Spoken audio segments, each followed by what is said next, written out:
ছাত্রছাত্রীরা, আজ আমি তোমাদের কাছে ক্লাস 8-এর প্রশ্নবিচিত্রা 2025 রায় ও মার্টিনের সেকেন্ড ইউনিট টেস্টের বিষয় ভূগোলের মডেল 3 কোশ্চেনগুলো আলোচনা করব।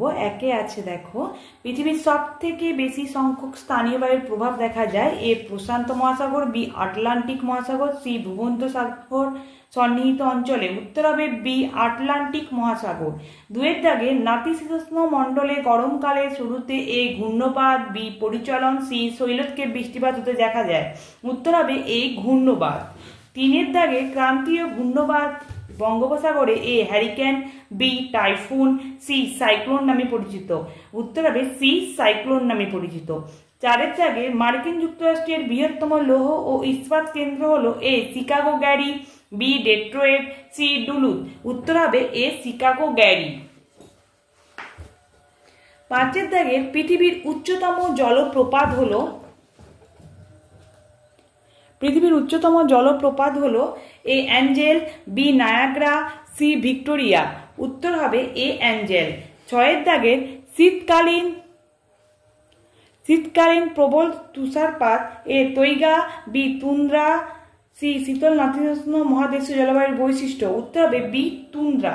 দুয়ের দাগে, উপযুক্ত শব্দ বসিয়ে শূন্যস্থান পূরণ করো। একে আছে ড্যাশ হ্রদ পৃথিবীর উচ্চতম হ্রদ। উত্তর হবে টিটিকাকা। দুয়ের দাগে, 2009 সালের ঘূর্ণাবাদ ড্যাশ নামে পরিচিত। উত্তর হবে আইলা। তিনের দাগে, সিল্ট কথার অর্থ হলো ড্যাশ, যেটা আমি তোমাদেরকে দেখিয়ে দেব, যে আমি টেক্সট বইয়ে দেখিয়ে দেবো তোমাদেরকে। টেক্সট বইয়ের 91 পেজে, এই দেখো টেক্সট বই 91 পেজে সিল্ট কথার অর্থ আছে। দেখো, শক্ত পাথুরে তরঙ্গায়িত প্রাচীন ভূখণ্ড। ঠিক আছে, ওটা বললেই হবে, যেহেতু 1 নম্বরের কোশ্চেন। 2 নম্বরের কোশ্চেন হয়তো আরেকটু লিখতে হতো। চারের দাগে দেখো, ড্যাশ পৃথিবীর দীর্ঘতম পর্বতমালা। উত্তর হবে আন্দিজ। পাঁচের দাগে, ড্যাশ পৃথিবীর প্রথম উচ্চতম সক্রিয় আগ্নেয়গিরি। উত্তর হবে মাউন্ট চিম্বোরাজো।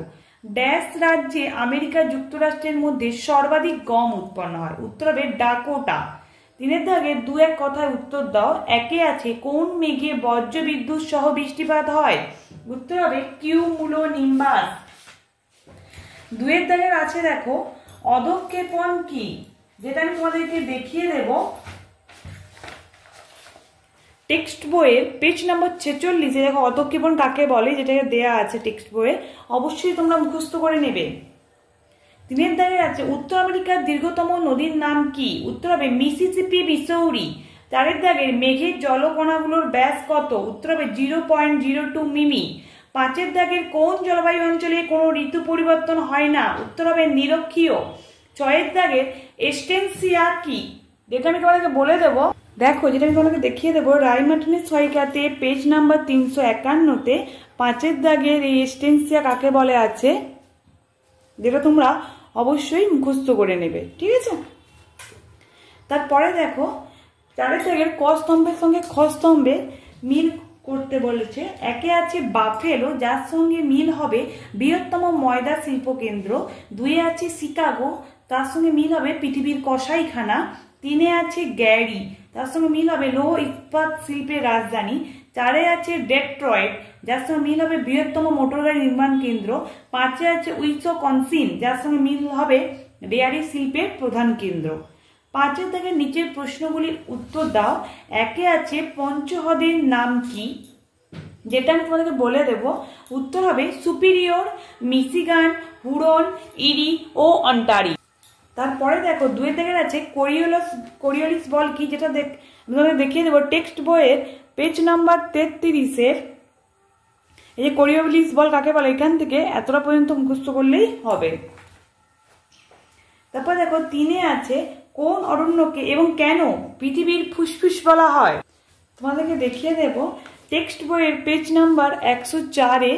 এ দেখো, সেলভারণ্যকে বলা হয়, কেন বলা হয়, এখান থেকে এতটা পর্যন্ত মুখস্থ করলেই হবে। 4-এর দাগে দেখো, ফল কি, যেটা আমি তোমাদেরকে দেখিয়ে দেব টেক্সট বইয়ের পেজ নাম্বার 86-তে। এই যে ফল কি, এটা লেখার আগে তোমাদেরকে অবশ্যই লিখতে হবে যে লরেন্সীয় জলবায়ু নাতিশীতোষ্ণ মিশ্র অরণ্যে শরৎকালে গাছগুলির পাতা লাল, হলদে বা কমলা হয়ে যায় এবং তারপর এগুলি ঝরে পড়ে, তাই শরৎকালকে এখানে ফল বলা হয়।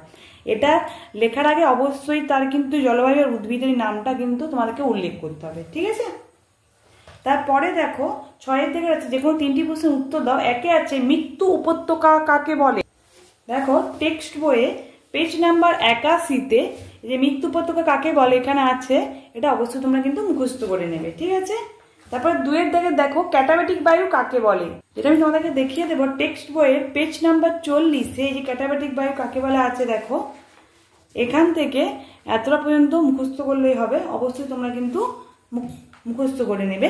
এবার 3 দাগে আছে দেখো হ্রদ অঞ্চলে পশুপালনে উন্নতি ঘটার কারণ কি, যেটা আমি তোমাদেরকে দেখিয়ে দেবো পেজ নাম্বার 90-এ। এই যে হ্রদ অঞ্চলে